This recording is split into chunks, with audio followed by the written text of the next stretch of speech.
legislative session lobbying for Texas Rights Life. A couple of key points. I know some of you have groups back home, and so a couple of points that you can take back to your groups if they are planning to come to visit the legislative session anytime from now until May, the end of May. One key point, it seems really basic, but make sure you know who your representative and senator are. We bring people from Texas Rights Life up to walk around with us in the Capitol periodically, and we learned really quickly that we had to ask. We asked for their address to make sure that we plugged it into Texas Legislature online to make sure we knew who their representative senator were. It seems second nature to us, but for folks who are coming to the Capitol for the first or second time, they might not know how important that is, because going to your representative, your senator, that's the top most effective way. If you know ahead of time that you're coming, encourage your folks to call ahead to their Capitol offices and request a meeting with them as a constituent. Make sure they identify themselves as a constituent, and ask for a sit-down meeting and ask what would be the best time. Usually in the afternoons, after they're off of the floor, before committee hearings start taking place, are the best time.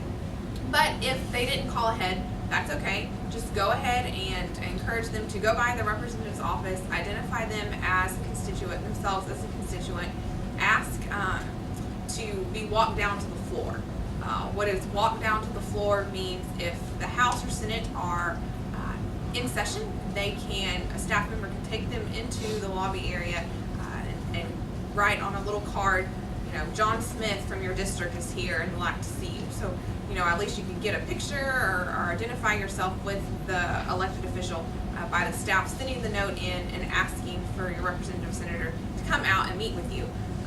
You should definitely always know what issues you're going to talk about, whether it's pro-Second Amendment, pro-life, homeschool rights, and religious freedom. Make sure that you know what bills you are going into your office to talk to, whether it's with staff members of your elected official or your elected official yourself.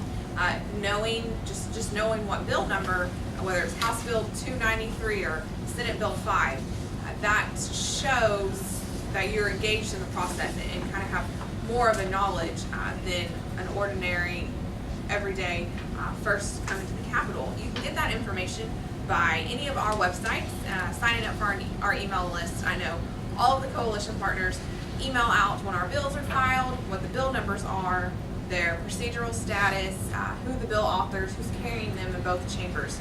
And as Michael likes to say, it's being on an email list of 6 different organizations is a small price to pay to be informed on what is going on in the Capitol. So encouraged to check out all of our websites. Make sure that you tell your folks to check emails and get up to date on our email. Another thing is, even if you're elected official, the offices that you visit don't see eye to eye on. I encourage folks to still go and visit. Go and be respectful, and there might be a staff member. You might just be meeting with staff, but you might be able to bring a perspective to a staff member who, we've seen that happen on our issue, where we've gone into normally hostile territory and met expectedly with staff, but just coming from a compassionate, informed, respectful angle, you are making a difference. You might be educating a staff member on an important issue that they might not have thought about before, or seen it in a new light. So even if you have folks from your groups coming who might be less that would see less eye to eye with us, we encourage you to still ask them to visit with our legislators, elected officials. Is there anyone have any questions about what you can and can't say? What would be, I think Tony pretty much clarified bringing fajitas to offices. And any questions or thoughts or something you see? Yes, ma'am? Can you make suggestions about documentation or any information that you should take along with you for your visit? Sure. Well, I think all of the coalition partners put out a ledge agenda.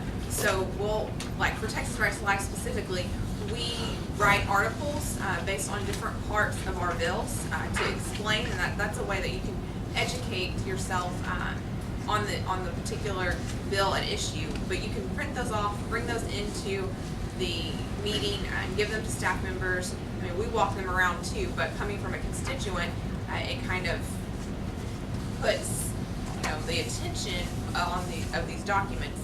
Especially, I can really, if you have personal stories about the importance of an issue, we see that a lot in our line of work, obviously.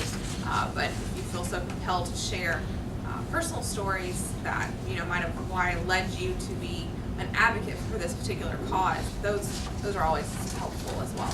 Does anyone else have suggestions on what to bring? No? Okay. Any other questions? Alrighty, well.